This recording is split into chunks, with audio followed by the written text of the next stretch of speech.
Lebih dari 12 miliar rupiah dana kompensasi wakaf Baitul Asy disalurkan untuk 2056 jemaah haji asal Aceh tahun ini.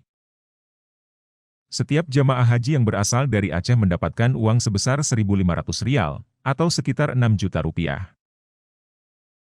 Dana yang dibagikan ini berasal dari hasil pengelolaan wakaf dari seorang ulama yang juga saudagar asal Aceh yang bernama Habib Bugak Al-Asy.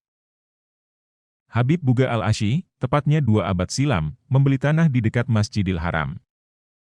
Tanah tersebut berada di Kusyasyah, yang sekarang berada di sekitar Bab Al-Fat antara Marwah dan Masjidil Haram.